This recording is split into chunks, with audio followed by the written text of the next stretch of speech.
I trained as a singer. I studied at the North Carolina School of the Arts. I did my bachelor's and master's in voice. I did some work at CCM, but then finished in North Carolina. And then I did a year of an apprenticeship there. They have a performance artist certificate for part of the Fletcher Opera Institute. So I did that. But when I finished my undergrad, the first job I got, the first young artist program I got, was at Utah Festival, which was at the time called Utah Festival Opera Company, but the acronym proved to be a problem when people said it. So, so Utah Festival hired me to be just an ensemble in several shows. I was covering a few things, but it was the Merry Widow, the production I was in, that I was specifically hired because I could dance. And they were looking for dancers because the director, Dorothy Danner, was coming to do it, and she was a choreographer, and she did a lot of shows that were sort of lots of light operetta, as well as she did other things, but she really was instrumental in making those things very popular at the time where she was directing. And so there was lots of movement in the Merry Widow.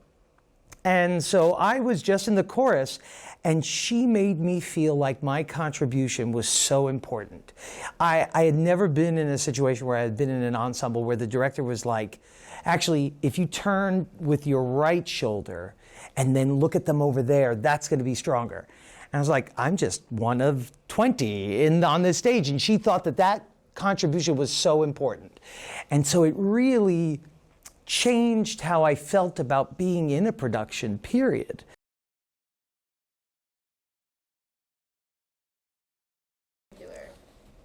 Magic Flute is probably, it's both one of the greatest and one of the most problematic and probably one of the most hated as well. And for all the reasons that make sense. There's a tone over the whole show, the text, everything, that is anti-women and also anti-other. And they never really resolved it. It sort of just was left like that. It's like, okay, Monostatos was first conceived as a Moor, a person of color. And Mozart wrote a very, an aria that's very catchy, but also very racist. About himself, the character saying these things about himself, which I just can't, I just was like, we can't do that. It's one of those arias. I know people will argue with me, and yes, there may be a way of dealing with the racial aspect of it, but for me, there's no benefit to that. The purpose of it, I think, is marginalizing something about that person. And what I've chosen to do is marginalize them based on their status or what they do in this world that they exist in. Because the marginalization is important in the sense of what I can do with it at the end. So again, then we've got the sort of anti-female aspect of Magic Flute, which I also wanted to figure out how can I balance that? Because our modern day concept of enlightenment is totally different than what they thought of. To me, enlightenment means a combination of mind, soul, and body. It is not logic, reason, and wisdom only. It's the connection of all of us and the understanding or capacity to be aware of your emotions and then use logic and reason to act upon them. So, with Magic Flute, I decided that I wanted, at the end, instead of the queen being just bad and Sarastro being good, I think they're a combination. They're two sides of the same coin. And so at the end, I wanted to see that Pamina and Tamino were equal in the sense that they were both journeying to find their own purpose, to find their truth. Now, the trailer that you're going to see for the show says she's a damsel kidnapped. And that's sort of filling in for that old-fashioned film. But the script that I wrote challenges all of those ideas that Sarastro presents. She confronts Sarastro about not letting women into the temple and confronts him when he says that, you know, men are the ones who are supposed to be initiated into the order, not women. She confronts him on it. Conversely, she also confronts her mother on her wanting to lash out and kill Sarastro. So she's struggling just as much as Tamino is struggling to figure out what's next. But she ultimately leads Tamino through the final trials, and the two of them usher in a new world. If Sarastro is represented by the sun and the queen is the moon, it's sort of like this big eclipse that occurs. And we bring everyone together, because I think the ultimate lesson for me, or the moral, is enlightenment happens as a combination of all of us. Equity, equality. The person who is the so-called blue-collar worker is no less than the CEO. In fact, that blue-collar worker is probably working even harder than the CEO. And that's sort of balancing that and saying everyone's contribution is important and of equal value. So that's my goal. That was my goal with this show. We'll see if we accomplish it.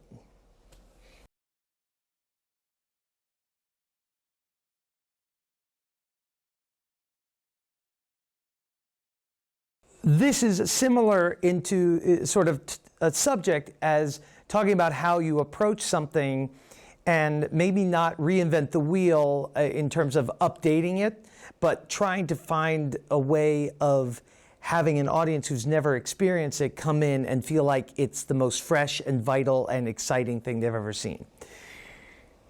I think in this, at this time period, I feel like we can hold these two truths, which is that we love and respect and honor, maybe respect is not the right word, but we love and can welcome productions of shows that are very much of that inherited repertoire. But we can also equally love and support and further the new works of today. It's neither an either or. It's not either or. And I think sometimes people feel like it is. I've been in a lot of Zoom webinar and meetings about things like shows like Don Giovanni or even Magic Flute, where people are saying we should never do those pieces again. And I think there are problematic shows that we may not revisit, but I don't think we should just throw them out without seriously examining and seeing if there is a way you can contextualize those difficult things. I sat through a webinar where people were talking about Don Giovanni and they said, oh, he's horrible, it promotes rape, it promotes sexual violence, it promotes all these things. And the thing I wish I could have said, but I wasn't allowed to speak, was he does go to hell at the end. So to me, drama is always going to be about conflict. We can't necessarily look for art to do what we want policy in our lives to do. And in fact, I think it would be really boring.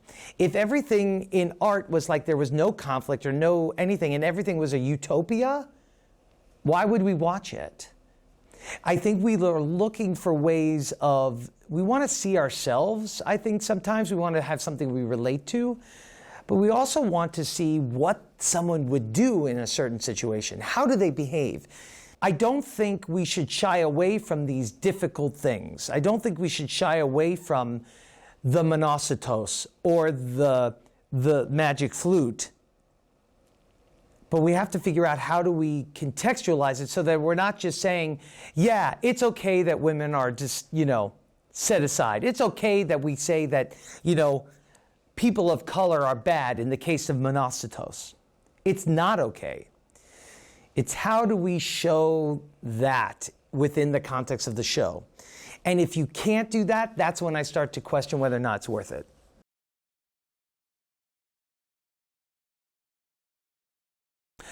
I would say go see a lot of stuff. Go and see as much as you can, especially here.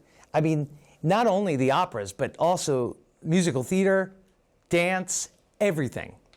It's hard, but that's one thing. You've got it here. It's accessible, and it won't be always. I would say also, if you really are interested in directing, well, certainly you can email me, that's for sure.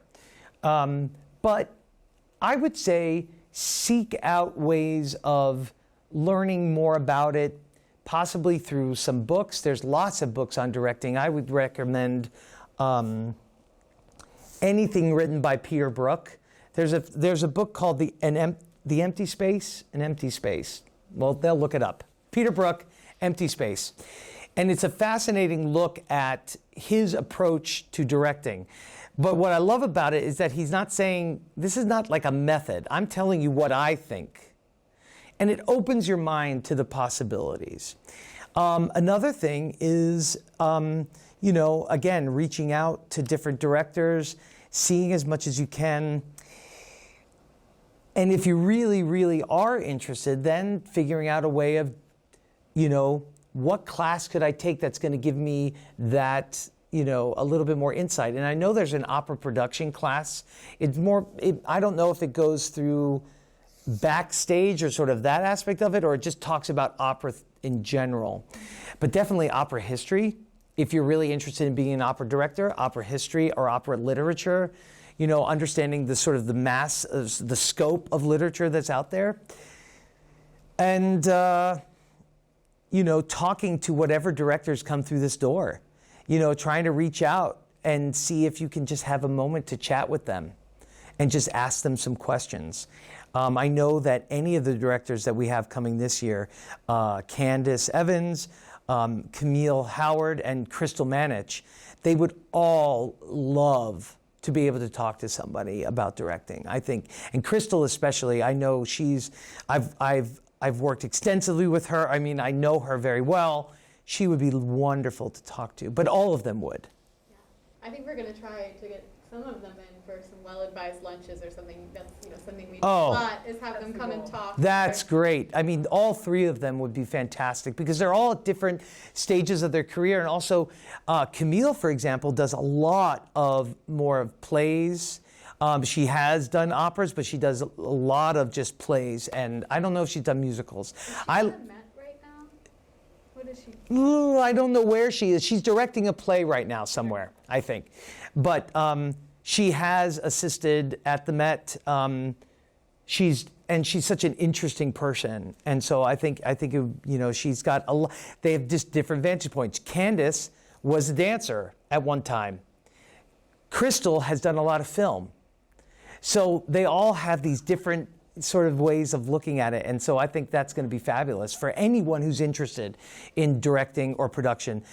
You're going to get a wide spectrum, a really good variety of approaches and styles.